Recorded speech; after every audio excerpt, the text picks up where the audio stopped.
فرمایا میں ضرورت مند ہوں, میرا کچھ قرضہ ہے. تو چونکہ وہ سن چکا تھا نا بات تیل والی, تو کہنے لگا ذرا قرضہ زیادہ ہے, جتانے کے لیے کہ کہیں مجھے 2-4 درہم دے کے فارغ نہ کر دوں. قرضہ زیادہ, ذرا زور دے کے کہا کہ قرضہ زیادہ ہے. اچھا ٹھہرو. حضرت عثمان غنی اندر گئے, اپنا چپل وغیرہ پہن کے, جو پانا تھا پہن کے, فرمایا چلو میرے ساتھ. مدینہ منورہ کی بستی سے باہر کھلے میدان میں لے گئے. وہاں بہت سارے اونٹ بیٹھے ہوئے, ان کے اوپر جو سامان تھا وہ سارا کا سارا رکھا ہوا. فرمایا یہ دیکھ رہے ہو سارا کچھ؟ اس نے کہا ہاں جی.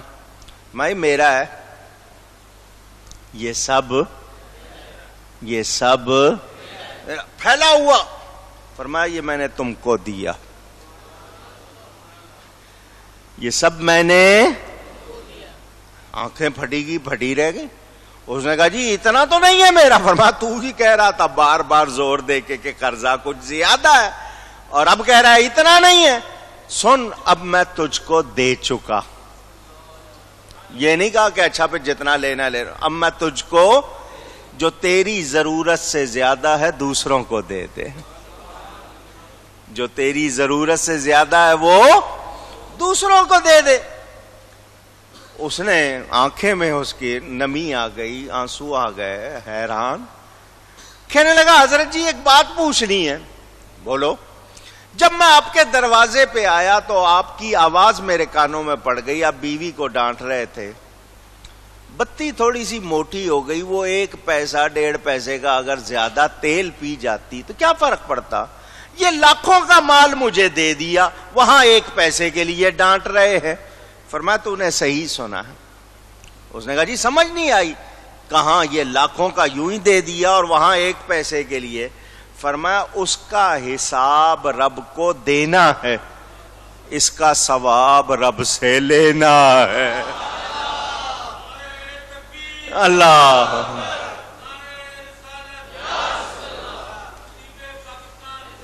وہ ذاتی خرچ ہے, اپنے اوپر خرچ ہے, اس کا حساب رکھنا ہے, فضول خرچی نہ ہونے پائے. جب چھوٹی بتی میں بھی کام ہو سکتا ہے تو موٹی بتی کیوں بنائی جائے. آپ کا اگر 24 واٹ کے بلب میں کام چل سکتا ہے تو آپ کو بڑے واٹ کا لگانا. اونچی بجلی بل آپ کو ہی دینا ہے نا, سب سے مہنگی بجلی آپ کے آئی ہے نا, اور روز بروز پہلے تو ملتی نہیں, اور ملتی ہے تو کتنی مہنگی ہے, تو آپ کو خود دیکھنا چاہیے.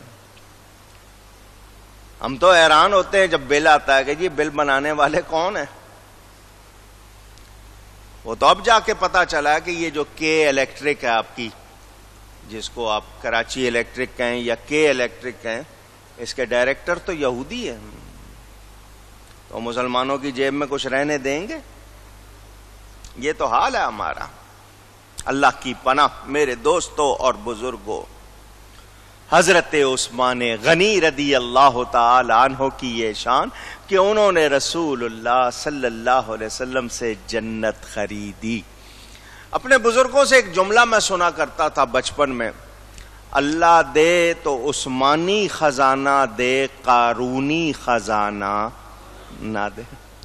قارون کے پاس بہت دولت تھی, حضرت موسیٰ علیہ السلام کے واقعے میں سنتے ہوں گے, اس نے جنت تک بنا لی تھی اور کیا کچھ کر لیا تھا, کتنا پیسہ, مگر اپنی دولت سمیت زمین میں دھسا دیا گیا. اس کی دولت اس کے کام نہیں آئی. حضرت عثمان کو اللہ نے دولت دی, انہوں نے جنت خریدی. تو اللہ اگر دولت دے, حق حلال کی کمائی ہونی چاہیے. دولت کمانا بری بات, اونچی. جملہ سن لیں, دنیا دار ہونا بری بات نہیں. کسی نے دنیا جمع کی ہوئی ہے تو دنیا کا جمع کرنا بری بات, دنیا پرست ہونا بری بات ہے. جب اس دنیا کی محبت آ جاتی ہے نا اندر, پھر یہ آپ کو تباہ کرتی ہے. کماؤ نیکی پہ خرچ کرو، اپنے اوپر خرچ کرو، بال بچوں پہ خرچ کرو. نیکی میں بال بچوں کے علاوہ جو اور آپ کے مصرف ہیں، کتنے لوگ آپ کے کاروبار سے وابستہ ہوتے ہیں، ان کی مدد ہوتی ہے، ملک کی ترقی ہوتی ہے.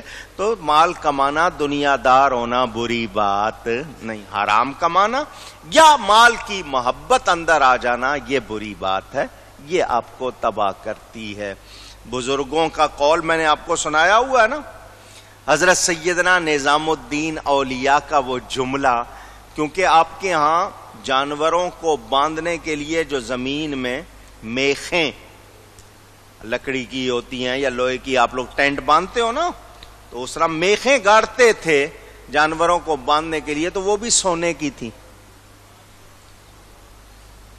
کس کی تھی؟ آج کسی اللہ والے کے پاس دنیا کا مال ہو، آپ کہیں گے یہ اللہ والا تھوڑی ہے. تو حضرت کے پاس سونے کی میخیں، تو کسی دیکھنے والے نے کہہ دیا یہ کہاں سے ولی ہو سکتا ہے، دنیا جمع کی ہوئی ہے. تو کیا جواب دیا؟ میخ ہائے زر در گل زدہ ام نہ کہ در دل. گل مٹی کو کہتے ہیں، دل آپ کے جسم میں ہے بادشاہ. فرمایا یہ سونے کی میخیں مٹی میں گڑی ہیں، میرے دل میں نہیں گڑی ہے. اگر ان کی اہمیت ہوتی تو جانوروں کے باندھنے کے لیے ان کو نہ استعمال ہوتا، میرے دل میں ان کی کوئی جگہ نہیں. سمجھ آئی؟ تو دنیا دار ہونا بری بات نہیں، اور حلال تاجر جو ہے سچا، وہ قیامت کے دن صدیقوں شہیدوں کے ساتھ ہوگا.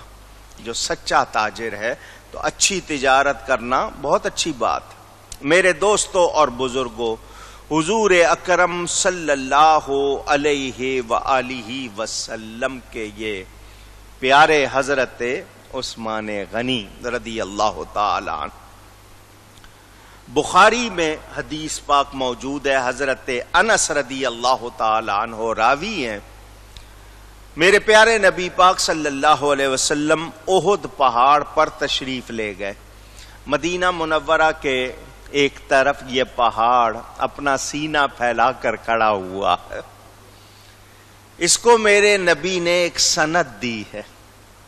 اس پہاڑ کو ایک اونچی سند کس کو کہتے ہیں؟ سرٹیفکیٹ، انگلش میں سرٹیفکیٹ، ضمانت. اعلان فرمایا اس کے لیے، فرمایا ھذا جبل یحبنا ونحبہ، یہ پہاڑ ہم سے محبت کرتا ہے، ہم اس سے محبت کرتے. بے جان پتھر. سوچیں ذرا، عقل کے گھوڑے دوڑائیں. بہت دعویٰ ہے لوگوں کو اپنی عقل دانی اور عقل فہمی پر، عقلی صلاحیت پر. بولیں بے جان پتھر، مگر حضور فرما رہے ہیں یہ ہم سے محبت رکھتا اور ہم اس سے محبت رکھتے ہیں. یہ جمادات، یہ نباتات میری آپ کی سمجھ میں نہیں آتی، مگر جس رب نے بنائے اور جس حبیب کے لیے بنائے ان سے کچھ بھی چھپا ہوا نہیں. دجال یہ پہاڑ پار نہیں کر سکے گا، مدینے میں داخل نہیں ہو سکے گا، کیونکہ حضور کا یہ محبوب ہے. حضور کے دشمن کو داخل نہیں ہونے دے گا. حضور صلی اللہ علیہ وسلم اس پہاڑ پر کبھی کبھی تشریف لے جاتے تھے. اس پہاڑ کو قیامت کے دن اسی طرح اٹھا کر جنت کے دروازے پہ رکھ دیا جائے گا. حضور کا محبوب پہاڑ ہے، اور اس پہاڑ کو سند مل گئی، وہ ناز کر رہا ہے. ہم غلام ترستے ہیں جن باتوں کو، اس کو نبی کی محبت میں دیکھو سند مل گئی. حضور صلی اللہ علیہ وسلم جب اس پہاڑ پر تشریف لے گئے تو وہ پہاڑ خوشی سے جھومنے لگا. خوشی سے، آپ کی زبان میں کہہ دوں ناچنے لگا. خوشی سے جھومنے لگا. حضور صلی اللہ علیہ وسلم نے اپنے پاؤں سے اس کو تھوڑا سا ٹھوکر لگائی، فرمایا اس بت ٹھہر جا. فَإِنَّمَا عَلَيْكَ نَبِيٌّ وَصِدِّيقٌ وَشَهِيدان.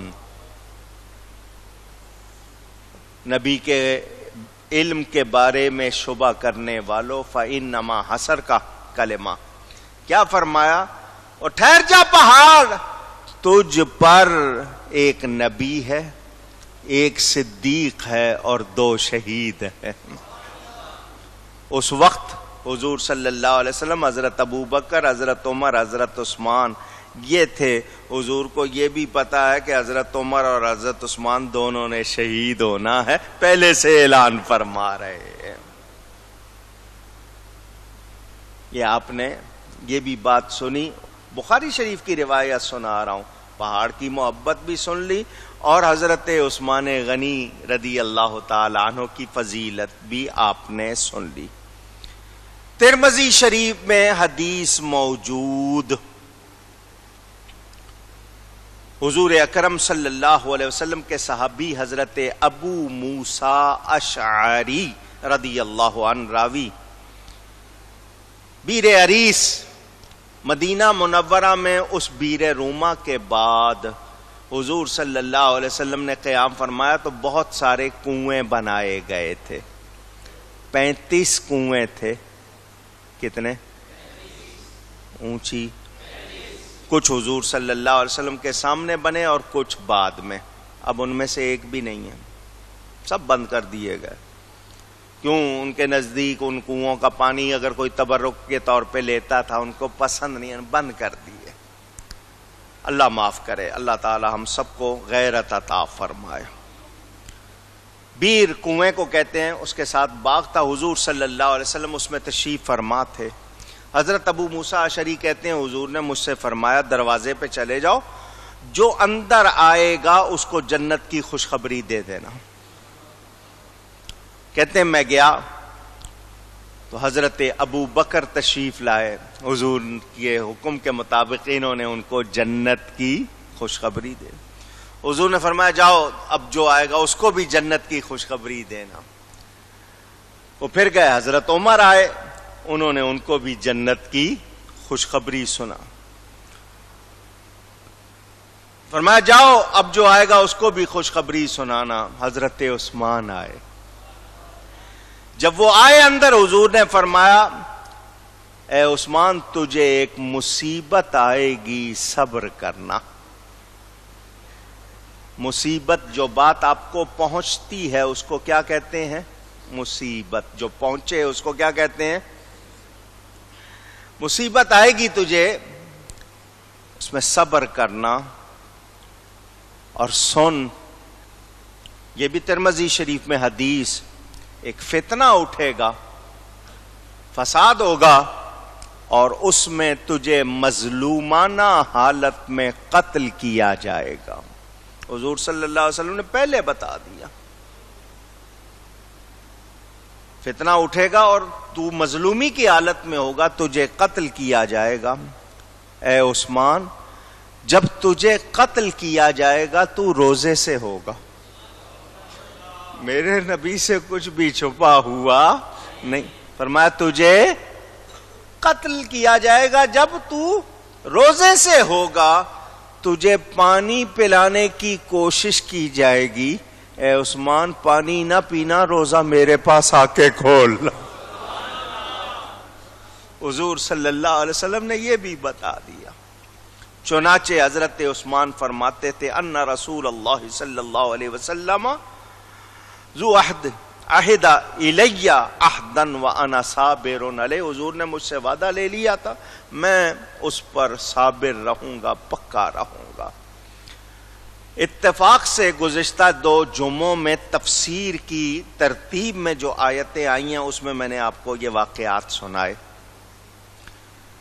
حضور صلی اللہ علیہ وسلم نے فرمایا تھا میرے بعد خلافت علی منہاج النبوہ. خلافت، خلیفہ جو بعد میں آئے نیابت کرے اس کو خلیفہ کہتے ہیں. آپ کے ہاں اس کو سکسیسر کہتے ہیں، جانشین. فرمایا میرے بعد نبوت کے طریقے کے مطابق خلافت 30 سال رہے گی. کتنا عرصہ؟ 30 اس کے بعد ملوکیت ہو جائے گی، بادشاہت. خلافت 30 سال رہے گی، پھر کیا ہو جائے گی؟ بادشاہت ہو جائے گی، ملوکیت. نبی پاک صلی اللہ علیہ وسلم نے پردہ فرمایا، اس کے بعد 2.25 سال حضرت ابو بکر الصدیق خلیفہ رہے. ان کے بعد سیدنا فاروق اعظم دوسرے خلیفہ تقریباً 10 سال. کتنا عرصہ؟ تیسرے خلیفہ حضرت سیدنا عثمان غنی 12 سال اور کچھ مہینے، اور چوتھے خلیفہ حضرت علی کرم اللہ تعالی وجہ الکریم تقریباً 6 سال. یہ چاروں کے ملائیں تو 29 برس اور 6 مہینے بنتے. 29 برس اور 6 مہینے بنتے. 6 مہینے باقی تھے. حضرت علی کے بعد بنے حضرت امام حسن خلیفہ. ادھر حضرت امیر معاویہ کو لوگوں نے چن لیا تھا، ادھر حضرت امام حسن. حضرت امام حسن اور حضرت امیر معاویہ کے درمیان صلح ہو گئی. 6 مہینے بعد حضرت امام حسن نے اقتدار چھوڑ دیا. کیوں؟ کہ خلافت ختم ہو گئی. اب شروع ہو گئی بادشاہت. انہوں نے کہا میں بادشاہ بننا چاہتا نہیں. ان کے وہ 6 مہینے شامل کریں تو یہ خلافت علی منہاج النبوہ. حضرت امیر معاویہ پہلے بادشاہ، جس کو ملک کا لفظ کہتے ہیں آپ، ملوکیت شروع ہوئی ہے. واضح رہے حضرت امیر معاویہ صحابی ہیں، اور صحابی کے لیے اللہ نے قرآن میں فرما دیا کہ میں ان سے راضی، وہ مجھ سے راضی. تو ہم کسی صحابی کی کوئی بے ادبی کر سکتے؟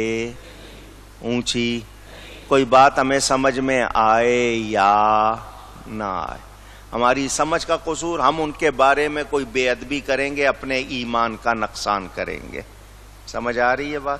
ہم نے بے ادبی نہیں کرنی. حضرت عثمان غنی تقریباً 12 سال جو آپ نے خلافت کے فرائض انجام دیے، پہلے 6 سال بہت ہی امن سے گزرے.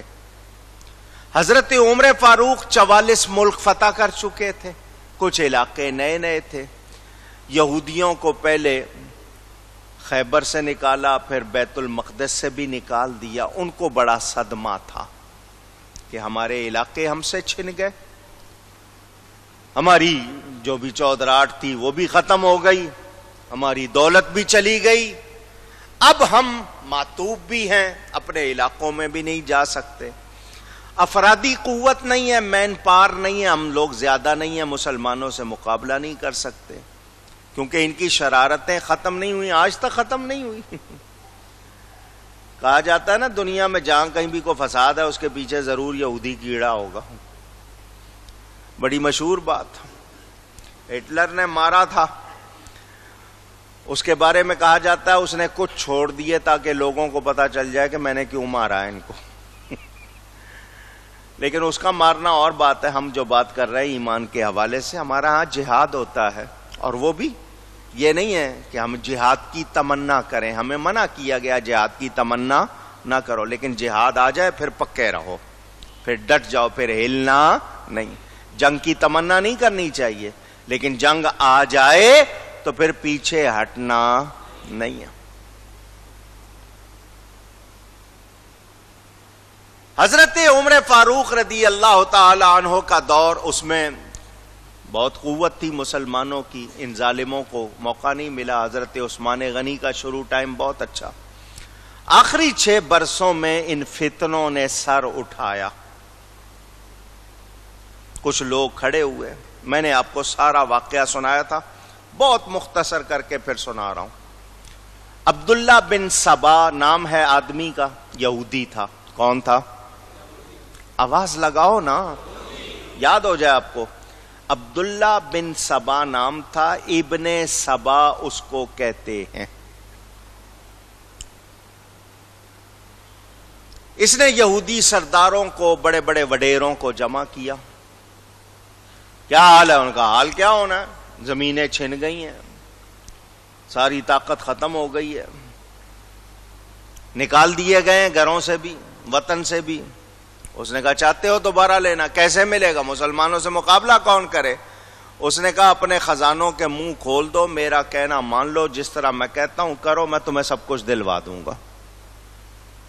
آپ لوگ سو رہے ہوتے ہیں، ان لوگوں کے یہاں پلاننگ چلتی رہتی ہے، پلاننگ اونچی، یہودی، عیسائی، ہندو، بدھ مذہب، چار ہی بڑے ہیں نا، باقی چھوٹے چھوٹے ہوں گے کوئی، یہ چاروں مسلمانوں کے خلاف اکٹھے ہیں یا نہیں؟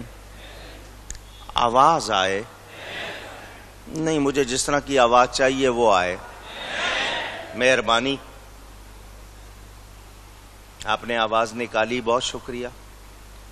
کہ یہ چاروں مسلمانوں کے خلاف اکٹھے ہیں، مگر پنجابی، پٹھان، سندھی، بلوچ یہ اپنے ملک کو بچانے کے لیے اکٹھے نہیں ہیں۔ کچھ کہا ہے میں نے؟ سمجھ آئی ہے بات؟ تم قریشی ہو، میں ملک ہوں، تم چودھری ہو، وہ خان ہے، یہ فلان ہے، یہ ڈمکان، یہ مسلمانوں کی باتیں۔ تم مہاجر ہو، میں سرائکی ہوں، تم سندھی ہو، وہ براوی ہے، وہ بلوچ ہے، وہ میمن ہے، وہ کچی ہے۔ یہ قوم پرستی مسلمانوں کی نشانی ہے؟ اونچی پوچھ رہا ہوں، میرا دین کیا ہے؟ لا الہ الا اللہ محمد الرسول اللہ صلی اللہ علیہ وسلم۔ میں مشرق میں رہوں، مغرب میں رہوں، جنوب میں رہوں، شمال میں رہوں، گورا ہوں، کالا ہوں، لمبا ہوں، پست ہوں، ٹھگنا ہوں، کوئی ہوں، کون سی زبان بولتا ہوں، مرچ کھاتا ہوں یا میٹھا کھاتا ہوں، نمکین کھاتا ہوں یا ترش کھاتا ہوں، میں کون سے لباس پہنتا ہوں، مگر میں مسلمان ہوں تو کسی علاقے کا ہوں، کسی قوم کا ہوں، کسی برادری کا ہوں، کسی ذات کا ہوں۔ جب کلمہ پڑھ لیا تو ایک کنارے سے دوسرے کنارے تک مسلمان ایک ہیں۔ مسلمان کی بات کر رہا ہوں، بدعقیدہ کی نہیں کر رہا۔ مسلمان اونچی، مسلک میرا کیا ہے؟ الصلاۃ والسلام علیک یا رسول اللہ۔ یہی میری قومیت ہے، یہی میرا پہچان ہے، یہی سب کچھ۔